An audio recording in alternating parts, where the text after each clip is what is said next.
छात्रों, मैं श्याम बिहारी गुप्ता गया गाइडेंस प्रोग्राम में आपका स्वागत करता हूं। बच्चों, आज हम अध्याय 9 जिसका नाम है भारतीय राजनीति नए बदलाव, यानी भारतीय राजनीति में 1990 और उसके बाद के सालों में किस किस प्रकार से बदलाव आए उसके बारे में हम आज विस्तार पूर्वक से जानेंगे। भारतीय राजनीति में जो दलीय प्रणाली है उस बदलाव को विभिन्न तरीक़ों से देखा, साथ ही साथ उसको आत्मसात किया और जो हमारे भारतीय राजनीति में परिवर्तन आए उसके आधारभूत संरचनाओं के बारे में हम यहाँ विस्तार पूर्वक से जानेंगे।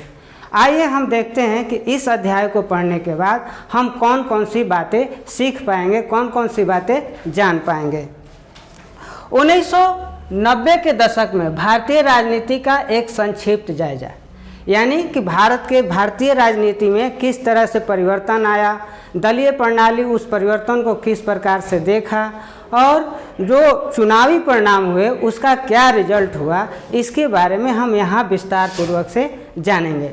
इस अवधि में भारतीय राजनीति में आए जटिल किस्म के बदलाव के भी बारे में हम विस्तार पूर्वक से जानेंगे और इन बदलावों के मद्देनज़र बहुत सारे सवाल हमारे सामने आएंगे और उन सवालों के माध्यम से हम भारतीय राजनीति में आए बदलावों को जानने का प्रयास करेंगे, उसके विभिन्न पहलुओं को जानने का प्रयास करेंगे। तो आइए हम उन सवालों को देखते हैं। गठबंधन की राजनीति के उदय का हमारे लोकतंत्र पर क्या असर पड़ा है, इसको भी हम विस्तार पूर्वक से यहाँ जानेंगे और यह किस तरह से भारतीय राजनीति में परिवर्तन लाया इसके बारे में जानने की कोशिश करेंगे। मंडलीकरण क्या है, इसने राजनीतिक प्रतिनिधित्व के स्वभाव के किन रूपों में बदला है, इसके भी बारे में हम जानेंगे कि मंडलीकरण क्या था और वो किस तरह से भारतीय राजनीति में परिवर्तन लाया, कैसे पिछड़ी जातियों का उत्थान किया, इसके बारे में हम विस्तार पूर्वक से जानने की कोशिश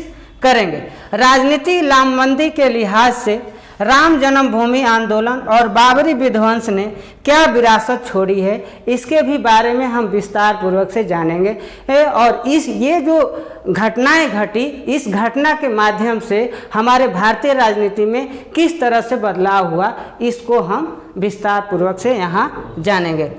नीतिगत मामलों पर एक सर्वसम्मति बन गई है, इसका राजनीतिक विकल्पों के चयन के लिहाज से क्या असर हुआ, इसके भी बारे में हम विस्तार पूर्वक से जानेंगे। इन सवालों के माध्यम से हम यह जानने की कोशिश करेंगे कि भारतीय राजनीति में किस तरह से नए बदलाव आए और उन बदलावों का हमारे राजनीति पर क्या प्रभाव पड़ा, इसके जानने का हम प्रयास करेंगे। आइए हम आगे विस्तार पूर्वक से जानते हैं कि 1990 के दशक में भारतीय राजनीति में 5 बदलाव आए और उन बदलावों का हमारे भारतीय राजनीति पर गहरा असर पड़ा और उन बदलावों को हम बारी बारी से विस्तार पूर्वक से यहाँ देखेंगे। पहला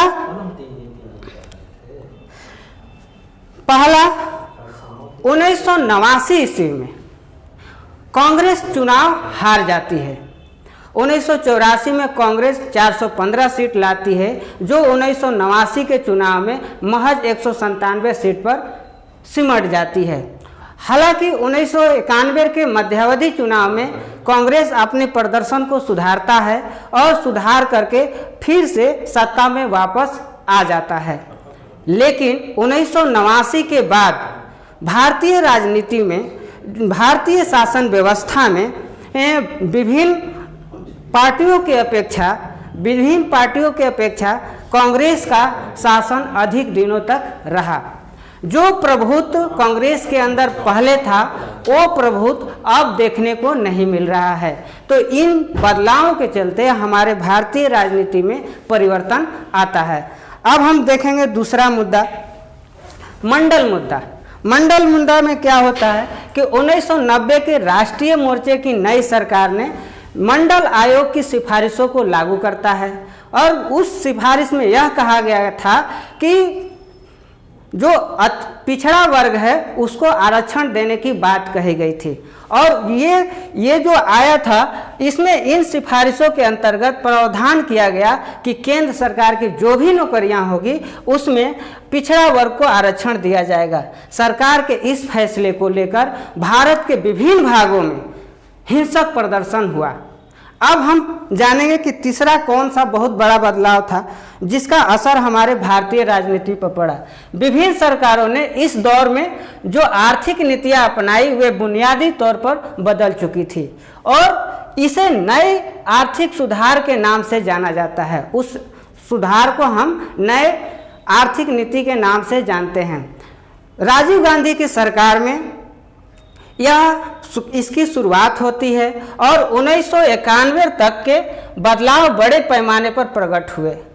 आज़ादी के बाद से अब तक भारतीय अर्थव्यवस्था जिस दिशा में चलती आई थी वह इन नए आर्थिक सुधारों के कारण मूलगामी अर्थों में बदल गई। यानी कहने का मतलब है कि जो भारतीय राजनीति था उसमें काफ़ी बदलाव आ गया और ये जो नई आर्थिक नीति था इसका भारतीय अर्थव्यवस्था पर गहरा प्रभाव पड़ा जिसके कारण भारत की राजनीति बदल गई। अब हम चौथा बड़ा बदलाव को देखेंगे कि दिसंबर 1992 ईस्वी में अयोध्या के एक विवादित ढांचे को गिरा दिया जाता है। अब इसके बाद क्या होता है कि इस घटना ने देश की राजनीति की कई परिवर्तनों को जन्म दिया और उनका प्रतीक बनी। इस घटना से भारतीय राष्ट्रवाद और धर्मनिरपेक्षता पर बहस तेज हो गई क्योंकि यह जो घटना घटी थी दो संप्रदायों के बीच का था, एक हिंदू और एक मुस्लिम, और दोनों जो थे आपस में एक दूसरे के विरोधी थे और उनके धर्म के ऊपर कुठाराघात हुआ था। इसलिए इस पर धर्मनिरपेक्षता पर बहस हमारे देश में तेज हो गई थी। इन बदलावों का संबंध जो था भाजपा के उदय तथा हिंदूवादी विचारधाराओं के से था। पांचवा बदलाव क्या हुआ कि राजीव गांधी चुनाव प्रचार अभियान में तमिलनाडु गए थे। वहां पर लिट्टे के जो समर्थक थे श्रीलंकाई तमिलों ने राजीव गांधी की हत्या कर दी। अब लिट्टे क्या है इसके बारे में हम विस्तार पूर्वक से हम राजनीति विज्ञान के दूसरे चैप्टर में हम पढ़ेंगे। वहाँ पर विस्तार पूर्वक से जानेंगे कि किस तरह से राजीव गांधी की हत्या की जाती है और लिट्टे मुद्दा क्या था। इसके बारे में हम आने वाले जो दूसरी पुस्तक है राजनीति विज्ञान के उसमें विस्तार पूर्वक से हम अध्ययन करेंगे। इसके परिणाम स्वरूप कांग्रेस का जो नेतृत्व होता है उसमें परिवर्तन हो जाता है और पीवी नरसिम्हा राव को प्रधानमंत्री बनाया जाता है। अब इन 5 जो बदलाव हुए इसका हमारे जो भारतीय राजनीति है उसके ऊपर गहरा प्रभाव पड़ा और ये जो गहरा प्रभाव पड़ा इसका एक नया रूप लिया। ये जो राजनीति थी एक नए पहलू की ओर आगे की ओर बढ़ा। अब हम देखेंगे कि आगे क्या होता है। आगे जो है गठबंधन का दौर स्टार्ट हो जाता है। गठबंधन का दौर आता है और गठबंधन के दौर में ऐसा होता है कि कांग्रेस का जो दबदबा होता है वो समाप्त हो जाता है और बहुदलीय शासन प्रणाली की शुरुआत होती है। 1989 ईस्वी में कांग्रेस चुनाव हार जाती है और विपक्ष में बैठने का फैसला करती है और उस समय संयुक्त मोर्चे की सरकार बनती है। और जो राष्ट्रीय मोर्चे की जो सरकार थी वो उसको भी हालांकि बहुमत प्राप्त नहीं था, वो भी बहुत सारे पार्टियों के समर्थन से बना था। उसको बाहर से वाम मोर्चा और भाजपा समर्थन दिया था और उसी के बदौलत राष्ट्रीय मोर्चा की सरकार बनी थी। 1989 से लेकर 2014 तक जितनी भी सरकारें केंद्र में बनी सभी गठबंधन की सरकारें बनी और ये बहुत कम ही ऐसा कार्यकाल रहा जो असफल रहा। बाकी जितने भी कार्यकाल रहे वो अपना जो भी कार्यकाल था उसको बढ़िया से निर्धारण किया और उसको पूरा करने का कार्य किया। जो गठबंधन की जो सरकारें बनी थी इसमें जो क्षेत्रीय पार्टी था वो अपना महत्वपूर्ण भूमिका निभाया।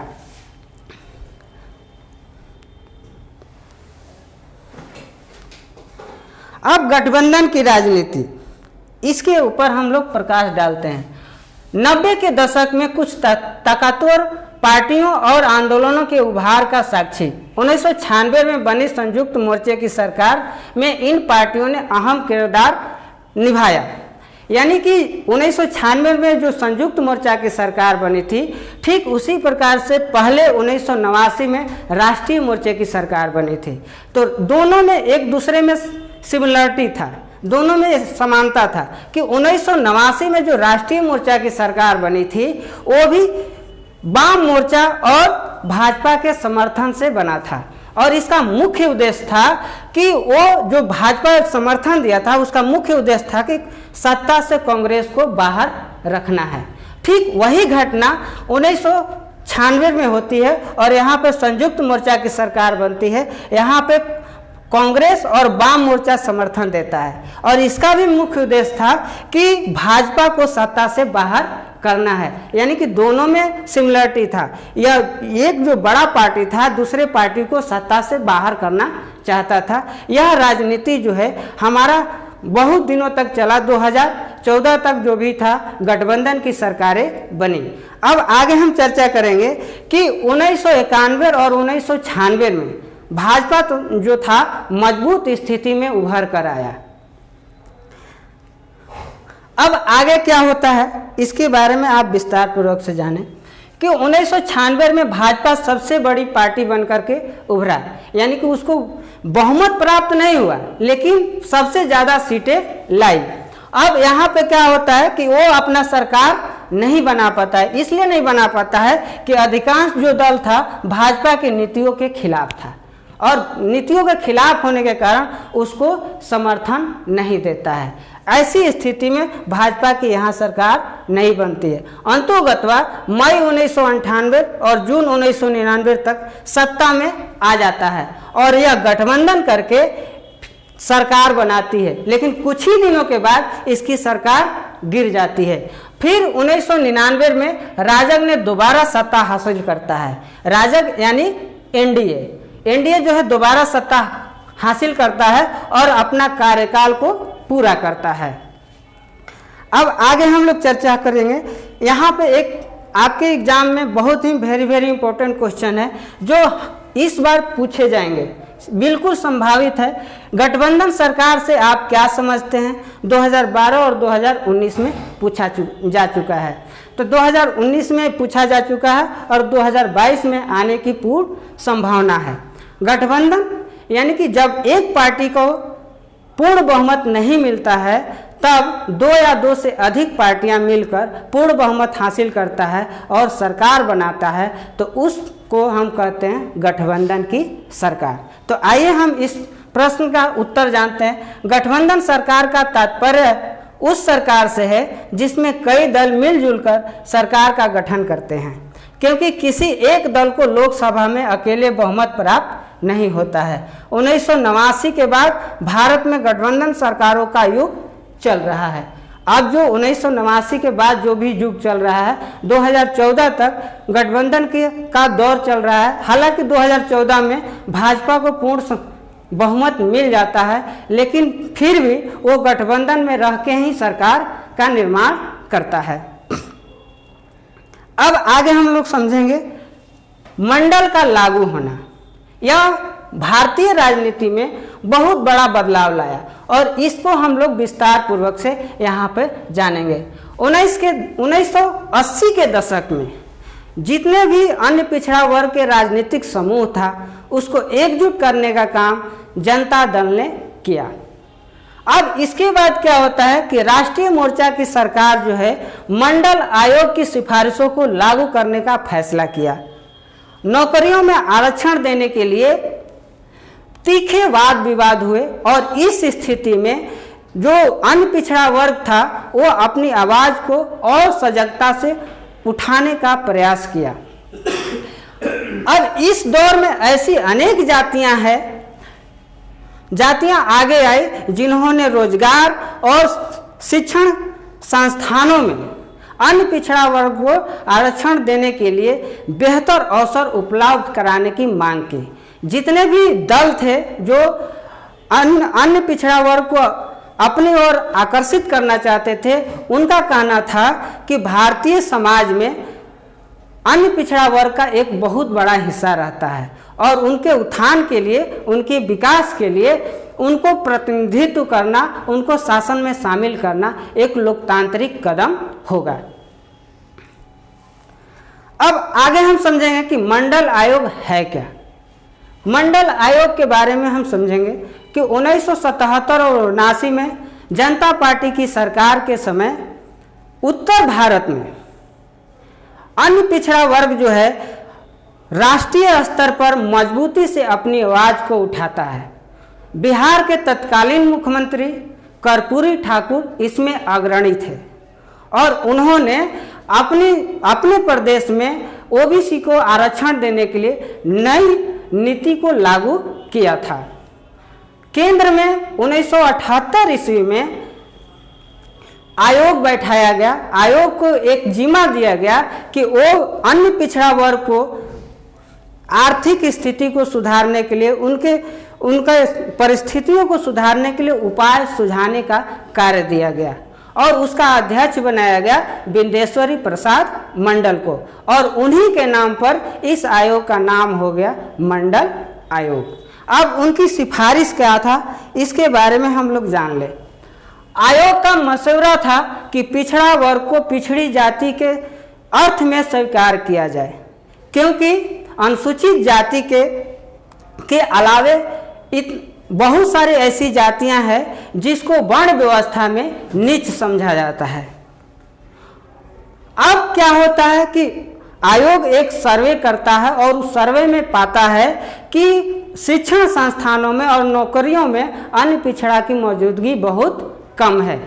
अब मंडल आयोग इसको देखते हुए शिक्षण संस्थानों में और नौकरियों में ओबीसी को आरक्षण देने के लिए 27% आरक्षण देने का मसौदा तैयार करता है। साथ ही साथ मंडल आयोग ने अन्य पिछड़ा वर्ग की स्थिति सुधारने के लिए कई और समाधान सुझाए, जिसमें भूमि सुधार भी एक था। तो इस तरह से यह जो है भारतीय राजनीति में बहुत बड़ा बदलाव लाता है। यहाँ पे एक ऑब्जेक्टिव क्वेश्चन है, इसको हम लोग देख लेते हैं। मंडल कमीशन की सिफारिशों को किसने लागू किया? पहला ऑप्शन है ए बीपी सिंह, दूसरा है चरण सिंह, सी है मोरारजी देसाई और डी है इंदिरा गांधी। उत्तर आपका यहाँ पे होगा बीपी सिंह। बीपी सिंह ने मंडल कमीशन को लागू किया था। अब हम दूसरा क्वेश्चन देखते हैं। मंडल आयोग की कुल सिफारिशों का वर्णन करें। तो मंडल आयोग का अभी हमने चर्चा किया कि क्या क्या सिफारिश किया था। मंडल आयोग यह कहा था कि अन्य पिछड़ा वर्ग को पिछड़ी जाति के रूप में स्वीकार किया जाए, क्योंकि अनुसूचित जाति के अलावे बहुत सारी ऐसी जातियां हैं जिसको वर्ण व्यवस्था में नीच समझा जाता है। और यह भी देखा कि एक सर्वे में देखा कि शिक्षण संस्थानों में और नौकरियों में इसकी मौजूदगी बहुत कम है। इसको देखते हुए आयोग ने ओबीसी को 27% आरक्षण देने का प्रावधान किया। साथ ही साथ इसके अलावे उसकी स्थिति में सुधार करने के लिए भूमि में भी सुधार किया। तो यह मसौदा को आप पॉइंट वाइज लिख देंगे तो आपको पूर्ण मार्क मिलेगा, फुल मार्क्स मिलेगा। यह क्वेश्चन आपको 5 मार्क्स में आएगा दीर्घ उत्तरीय में। अब आगे हम लोग समझेंगे आपातकाल के बाद की राजनीति। आपातकाल के बाद की कैसी राजनीति आती है और भारतीय परिवेश में परिवर्तन लाती है, उसके बारे में हम विस्तार पूर्वक से जानेंगे।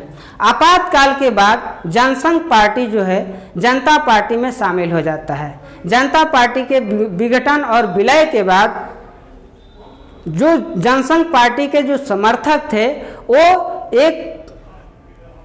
एकजुट होकर के 1980 ईस्वी में भाजपा पार्टी का निर्माण करते हैं, यानी कि गठन करते हैं, यानी कि भाजपा भारतीय जनता पार्टी, जिसकी सरकार अभी वर्तमान में है।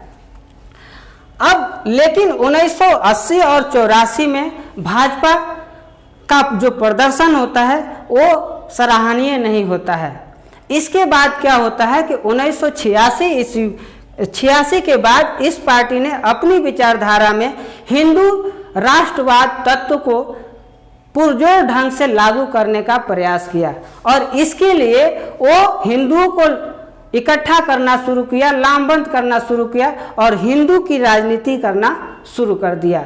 अब 1986 ईस्वी में दो मामला देश के सामने आता है, एक शाहबानो मामला और एक अयोध्या मामला। यह जो दोनों मामला जो था भारतीय जनता पार्टी के लिए एक रामबाण की तरह कार्य किया और यह एक अमृत का कार्य किया। अब इसको हम लोग विस्तार पूर्वक से समझते हैं और इसको समझने से पहले हम हिंदुत्व और हिंदूपन के बारे में समझेंगे चार्ट के माध्यम से। हिंदुत्व और हिंदूपन जो शब्द था इसको गढ़ा था बी.डी. सावरकर ने। इनका कहना था कि इसे भारतीय राष्ट्र की बुनियाद बताई। भारत का नागरिक वही हो सकता है जो भारत भूमि को ना सिर्फ पितृभूमि बल्कि अपनी पुण्य भूमि भी स्वीकार करे। इसके बाद उन्होंने कहा कि भारत के संदर्भ में राष्ट्रीयता की बुनियाद केवल हिंदू संस्कृति ही हो सकती है। जिस तरह से दूसरे देशों में एक संस्कृति को अपनाया जाता है, ठीक उसी प्रकार से भारत में भी हिंदू संस्कृति को अपनाना चाहिए। यह बात जो है बी.डी. सावरकर ने कही थी। अब हम लोग समझेंगे कि 1986 में दो बातें हुई जो एक हिंदूवादी पार्टी के रूप में भाजपा की राजनीति के लिए आज से प्रधान हो गई। पहली घटना थी शाहबानो मामला और दूसरा था अयोध्या विवाद। अब हम इसको विस्तार पूर्वक से जानते हैं कि शाहबानो मामला क्या था। 1985 ईस्वी में 62 वर्षीय तलाकशुदा मुस्लिम महिला शाहबानो थी। उसने अपनी गुजारा के लिए गुजारा भत्ता की मांग कर अपने जो भूतपूर्व पति था उससे मांग कर रही थी और वो नहीं दे रहा था। तब जाकर के गुजारा भत्ता के लिए उसने अदालत में एक मुकदमा दायर किया और सुप्रीम कोर्ट उसके पक्ष में फैसला देता है। जैसे ही सुप्रीम कोर्ट उसके पक्ष में फैसला देता है, जो पुरातन मुस्लिम होते हैं वो उसका पुरजोर विरोध करते हैं, यानी कि जो कट्टर मुसलमान जिसको कहा जाता है वो पुरजोर उसके सुप्रीम कोर्ट के फैसले का विरोध करते हैं और ये कहते हैं कि यह जो फैसला आया है वो हमारी पर्सनल लॉ में हस्तक्षेप कर रहा है। अब ऐसी स्थिति में क्या होता है कि मुस्लिम का जो नेता होता है वो सरकार से मांग करता है और उसके मांग को देखते हुए जो सरकार वर्तमान में जो कांग्रेस की सरकार थी वो 1986 में मुस्लिम अधिनियम महिला अधिनियम पारित करता है और जो सुप्रीम कोर्ट का फैसला था उसको निरस्त कर देता है। तब जाकर के ऐसी स्थिति में क्या होता है कि भारत के जितने भी बुद्धिजीवी वर्ग था, जो महिला का संगठन था और मुस्लिम महिलाओं का जो जमात था, इसका पुरजोर विरोध किया। जब विरोध किया तो वैसे कंडीशन में भाजपा भी अपनी राजनीति को साधना शुरू किया और भाजपा कहा कि कांग्रेस अनावश्यक मुस्लिमों को सहायता करती है, यानी कि जो कांग्रेस है वो तुष्टीकरण की राजनीति करता है। ऐसे कंडीशन में अब क्या होता है कि पूरे भारतवर्ष में एक राजनीतिक बदलाव आ जाता है और भाजपा का जो वर्चस्व है वो दिनों पर दिन बढ़ने लगता है। अब अगला हम लोग समझेंगे, इससे पहले एक क्वेश्चन को देख लेते हैं। निम्नलिखित का मेल करें। सर्वानुमति की राजनीति, यह होगा आर्थिक नीतियों पर आधारित। दूसरा है जाति आधारित दल। जाति आधारित जो दल था वो था अन्य पिछड़ा वर्ग का उभार, पर्सनल लॉ और लैंगिक न्याय। यह शाहबानो मामला था। क्षेत्रीय पार्टियों की बढ़ती ताकत, यह गठबंधन की सरकार, यानी कि गठबंधन की सरकार में जो भी क्षेत्रीय पार्टी था वो अपना महत्वपूर्ण योगदान निभाया था। तो इस तरह से आप मेल कर लेंगे और यहाँ पे जो मिलान करने वाला है, इस प्रश्न से आप 4 ऑब्जेक्टिव जान चुके हैं, इसलिए इसको आप लोग गहन ढंग से देखेंगे। अब आगे हम समझेंगे अयोध्या मामला, कि अयोध्या मामला क्या था, वो विवाद क्या था, इसके बारे में हम विस्तार पूर्वक से जानेंगे। 1986 इसी में फैजाबाद जो जिला न्यायालय होता है वो एक फैसला देता है कि जो बाबरी मस्जिद का जो आहता है यानी कि हाता है उसके ताले को खोल दिया जाए, क्योंकि वहाँ पे जो स्थल है वहाँ पे हिंदुओं से जुड़ा हुआ है और उसको हिंदू लोग पवित्र स्थल समझते हैं और वहाँ पे वो पूजा करेंगे। तो यह फैसले के बाद वहाँ के ताले को खोल दिया जाता है। तब दोनों गुटों के बीच यानी हिंदू और मुस्लिमों में लामबंद हो जाता है और ऐसी स्थिति में भाजपा चुनावी मुद्दा इसको बना लेता है और इस चुनावी मुद्दा बना लेता है और क्या करता है कि गुजरात के सोमनाथ से उत्तर प्रदेश के अयोध्या तक रथ यात्रा करता है और रथ यात्रा करके हिंदुओं को एकजुट करने का प्रयास करता है। अब आगे हम लोग चर्चा करेंगे। अब यहाँ से एक क्वेश्चन बनता है कि अयोध्या विवाद से आप क्या समझते हैं। यह आपके एग्जाम में कई बार पूछा जा चुका है और यह क्वेश्चन इस बार भी आने की संभावना है। तो धार्मिक आधार पर भड़काई गई भावनाएं लोकतांत्रिक राजनीति के लिए खतरनाक होती है। ऐसे में किसी दल वह राजनीतिक उद्देश्यों के लिए धार्मिक भावनाओं को भड़काने राजनीतिक समाहार की दृष्टि से चुनौती पेश करता है। इस विवाद का मूल मुद्दा राम जन्मभूमि और बाबरी मस्जिद की स्थिति को लेकर था। तो यही विवाद को हम कहते हैं अयोध्या विवाद। अब आगे हम चर्चा करेंगे, थोड़ा सा बाबरी मस्जिद पर हम प्रकाश डालेंगे। 16वीं सदी में मीर बाकी बाबरी मस्जिद का निर्माण करवाया था। मीर बाकी जो था वो बाबर का एक सिपहलदार था। कुछ हिंदुओं का कहना था कि वहाँ पे राम जन्मभूमि था और राम जी की मंदिर था, उसको ढा करके वहाँ पर मस्जिद बनाया गया है और यह विवाद जो होता है यह न्यायालय में चला जाता है। इसके बाद हम लोग जानेंगे कि विध्वंस और उसके बाद की राजनीति।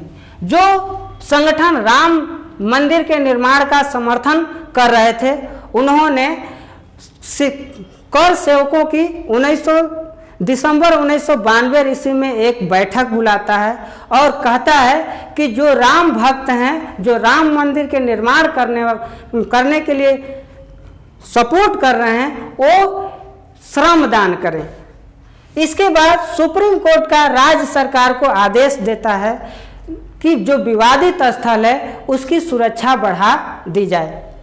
6 दिसंबर 1992 ईस्वी को भारत के विभिन्न भागों से लोग आना शुरू कर दिए, एकजुट होकर के बाबरी मस्जिद को गिरा देते हैं और जैसे ही गिरा देते हैं तो पूरे भारत में हिंसक झड़प होना शुरू हो जाता है। हिंदू मुस्लिम में नोक झोंक शुरू हो जाता है, सांप्रदायिक दंगे भी होते हैं। अब आगे बदलाव क्या होता है इसके बारे में समझिए कि उत्तर प्रदेश में जो सरकार थी, भाजपा की सरकार थी, उसको केंद्र सरकार बर्खास्त कर देता है। अन्य राज्यों में जो भाजपा की सरकार थी उसको भी केंद्र सरकार बर्खास्त कर देता है और वहाँ पे राष्ट्रपति शासन लागू कर देता है। साथ ही साथ जो उत्तर प्रदेश के मुख्यमंत्री थे उस पर न्यायालय के अवमानना का मुकदमा दायर कर दिया जाता है। केंद्र सरकार बाबरी मस्जिद के विध्वंस की जांच करने के लिए एक जांच आयोग का गठन करता है और भाजपा आधिकारिक तौर पर कहता है कि यह जो घटना हुई है यह निंदनीय कार्य है। अब आगे हम लोग समझेंगे गुजरात दंगे। गुजरात दंगा क्या है इसके बारे में हम लोग विस्तार पूर्वक से जानें। गोधरा स्टेशन की ओर अयोध्या से आ रही ट्रेन के बोगियों में कार सेवकों से भरी हुई जो बोगी था उसमें आग लगा दी जाती है और उसमें 57 लोग मारे जाते हैं। अब संदेह किया जाता है कि जो बोगी में आग लगाया गया था वो मुसलमानों के तरफ से लगाया गया था। अब इसका परिणाम होता है कि गुजरात में कई भागों में सांप्रदायिक दंगे होते हैं और यह दंगा जो है 1 महीने तक चलता है और इसमें लगभग 1100 लोग मारे जाते हैं। और जो 1100 लोग मारे गए थे इसमें अधिकांशतः मुस्लिम थे। अब राष्ट्रीय मानवाधिकार क्या कहता है कि जो गुजरात की सरकार थी, जो भूतभोगी थे, जो हिंसा फैला रहे थे, उनके ऊपर गुजरात सरकार कोई कानूनी कार्रवाई नहीं की, वो उसको कार्रवाई करने में असफल हो गया। और इस स्थिति में जो चुनाव आयोग था विधानसभा के चुनाव को टाल देता है। अब इससे हमको सबक क्या मिलता है कि सबक यही मिलता है कि राजनीतिक उद्देश्य के लिए धार्मिक भावनाओं को भड़काने खतरनाक हो सकता है। इससे हमारी लोकतांत्रिक राजनीति को खतरा पैदा होता है। यानी कि कहने का मतलब अगर हम अपने राजनीतिक उद्देश्य से दंगे फसाद करते हैं, धार्मिक यातनाएं करते हैं, तो ऐसी स्थिति में हमारी जो लोकतंत्र है वो खतरा में पड़ जाता है, उसका हनन होना शुरू हो जाता है। तो यहाँ पे हम लोग इस माध्यम से हम समझे कि भारत की राजनीति में किस तरह से नए बदलाव आए और इसके बाद हम लोग कुछ गृह कार्य ले लेते हैं। पहला है कि 1989 के लोकसभा चुनाव में कांग्रेस की हार के कारण भारतीय राजनीति में क्या परिवर्तन हुआ, इसको हम लोग अभी विस्तार पूर्वक से चर्चा किए थे। हमें उम्मीद है कि आप अपने लैंग्वेज में अवश्य इसका उत्तर लिख पाएंगे। मंडल मुद्दा क्या था, इसने भारतीय राजनीति को कैसे प्रभावित किया, इसको भी हम विस्तार पूर्वक से जाने हैं कि मंडल जो मुद्दा था वो ओबीसी के आरक्षण को लेकर था। यानी कि ओबीसी के उत्थान करने के लिए इस आयोग का गठन किया गया था और वो ओबीसी के स्थिति में सुधार करने के लिए बहुत सारी सिफारिशें की थी। नौकरी में 27% आरक्षण देने की बात कही थी। तो ये बात आप आसानी से अपने लैंग्वेज में लिख पाएंगे। शाहबानो मामला क्या था, तो बानो जो मामला था वो गुजारा भत्ता के लिए वो याचिका दायर की थी और उसके पक्ष में सुप्रीम कोर्ट फैसला दिया था। और जैसे ही फैसला दिया था तो जो पुरातन जो मुस्लिम थे वो उसका विरोध किए थे और कहे थे कि पर्सनल लॉ में यह हस्तक्षेप है। और जो मुस्लिम नेता थे वो सरकार से मांग किए कि इस फैसले को निरस्त किया जाए और सरकार उनके पक्ष में क्या करती है कि 1986 ईस्वी में महिला मुस्लिम अधिनियम पारित करता है और सुप्रीम कोर्ट का जो फैसला था उसको रद्द कर देता है। अयोध्या विवाद क्या है हमने अभी चर्चा किया है और इसको हमको उम्मीद है कि आप इसका आंसर अपने लैंग्वेज में विस्तार पूर्वक से लिख पाएंगे। धन्यवाद।